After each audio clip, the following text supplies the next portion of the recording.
Hello, I'm Gary Willock.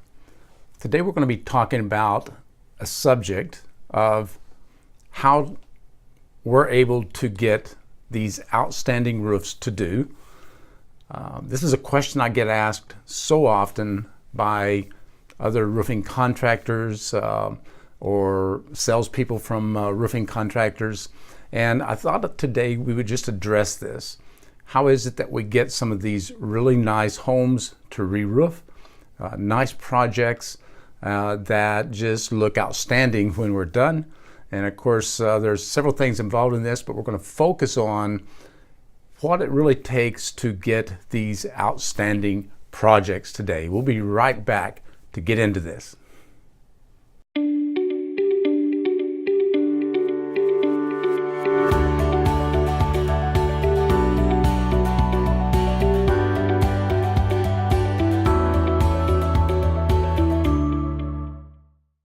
Welcome back. Now we're talking about how, as a roofing contractor or roofing salesperson, how do you get these wonderful projects to do, these wonderful homes? And we're in Austin, Texas, Central Texas, and there are more wonderful homes out there now. It's just unbelievable, and they're building them every day. So it's going to grow and grow in this marketplace. So what do we do? What do we do unique that attracts or allows us to sell these wonderful homes? Or some salesmen ask, how do you even get in front of the people that allows you to get these wonderful homes? Well, first, let me say that my take on the roofing industry is probably a little different than many others. I personally think that's okay. I actually think it's a really good thing.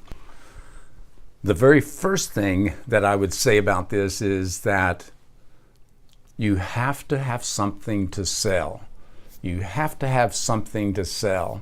Now, as I was trying to put this together in my mind, I went back to a book by Roy Spence, which is a local person here in Austin, Texas, that became one of the top two, maybe even the number one for a period of time, advertising agencies in the United States.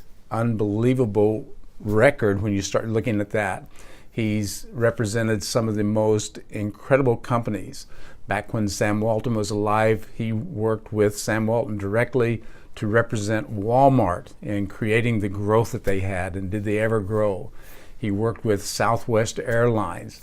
The list is gigantic with names you would recognize. Roy Spence knows marketing, but it took them a number of years to really understand what it was that helped them help a company really market their product.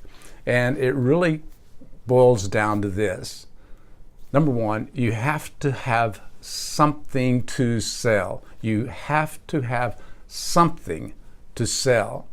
Now, if you have something to sell, you've probably become very, very, very passionate, which goes right alongside this. You have become very passionate about something to create something to sell.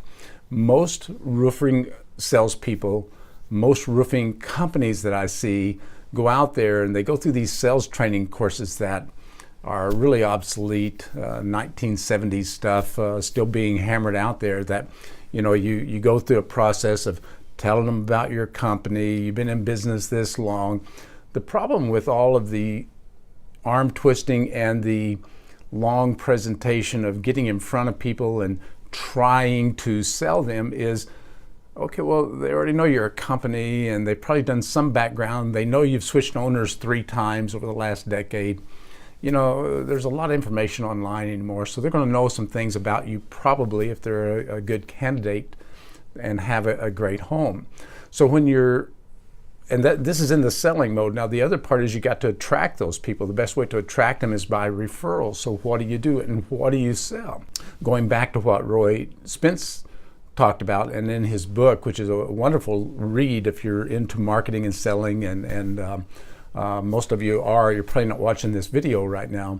I'm really making this for answering questions for people who keep asking, how do you attract these nice homes? And this is really it. You have to have something to sell. So what is it in roofing that you sell?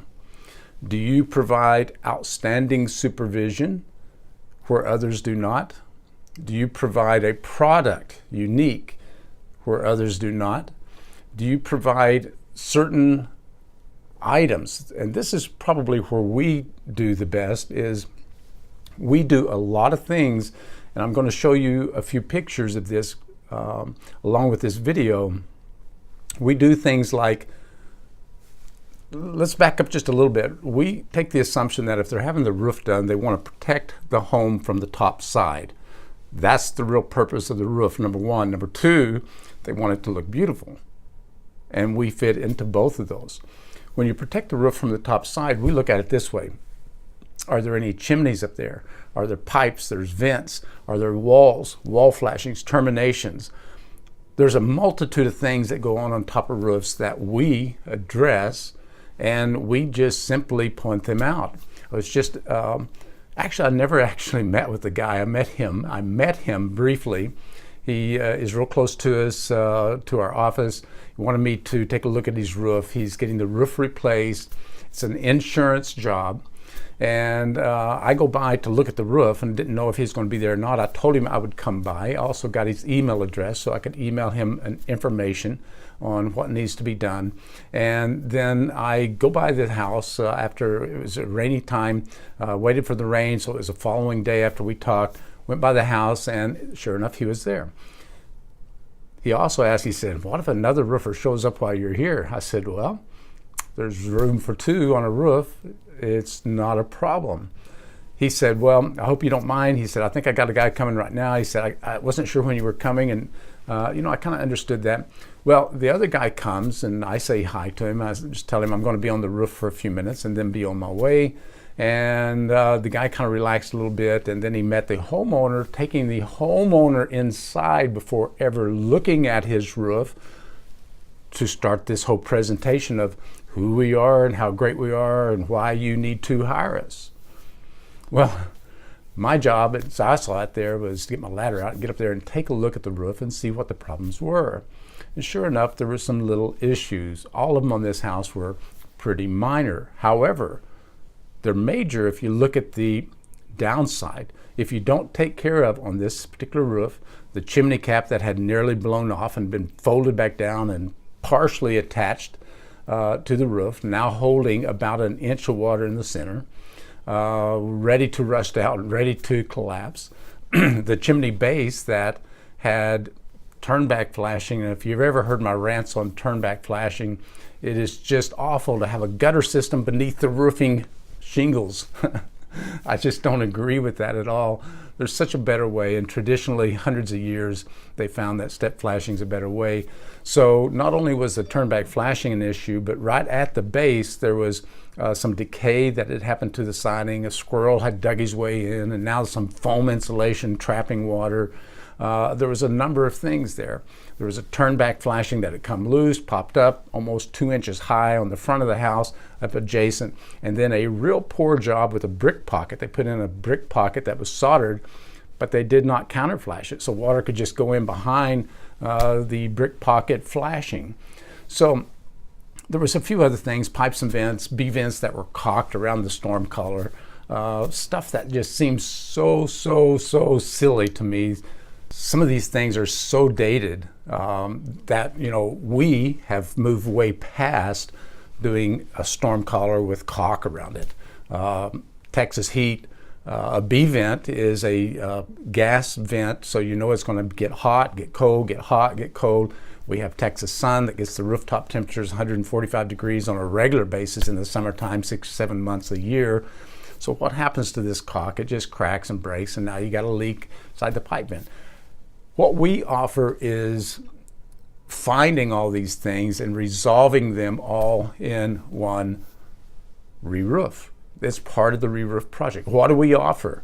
We offer fixing all the people's problems. We solve the problems for them. We show them how we do that.